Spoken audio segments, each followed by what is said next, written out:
అందరికీ నమస్కారం అండి. సుందర కుకింగ్కు సుస్వాగతం. ప్రకృతి ఆహారమే ఔషధం.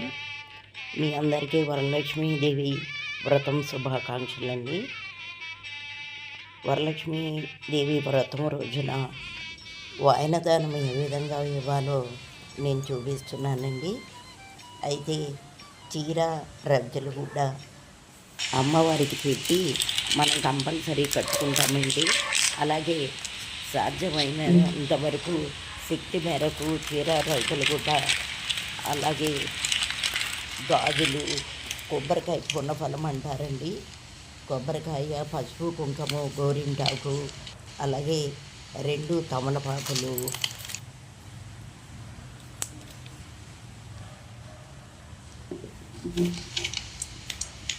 కొబ్బరి కుడుక, 2 ఒక్కలు,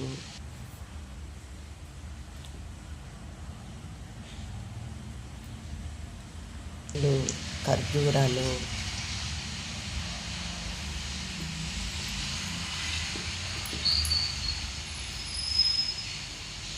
2 అరటి పండ్లండి,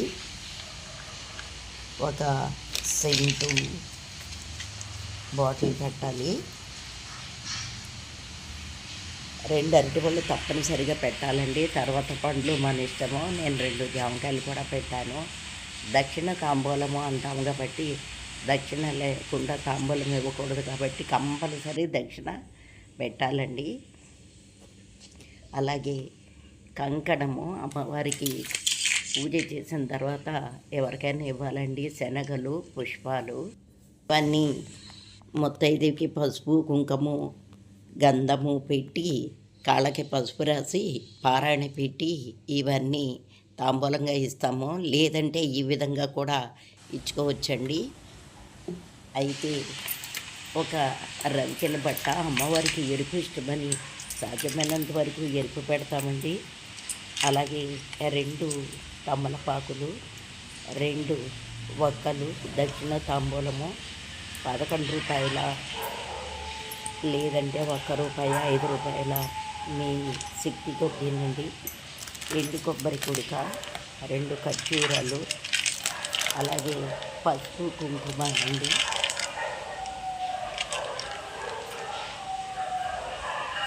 2 అరటిపళ్ళు. ఇంకే పళ్ళైనా పెట్టుకోవచ్చండి, కానీ అరటిపళ్ళు మాత్రం కంపల్సరీ. గాజులు, అలాగే గోరింటాకు, ఒక సెంటు బాటిల్ని పెడతాము కదండి అమ్మవారికి ఇష్టమని. అలాగే కంకణము, అమ్మవారికి ఇష్టమైన శనగలు, అంటే ఈ వర్షాకాలంలో హై ప్రోటీన్ ఉన్న పదార్థం తీసుకోవాలి కాబట్టి శనగలు కంపల్సరీ పెడతామండి. అలాగే పుష్పాలు. ఈ విధంగా కూడా తాంబూలం ఇచ్చుకోవచ్చండి. సాధ్యమైనంత వరకు శక్తి మేరకు ఇవ్వాలి.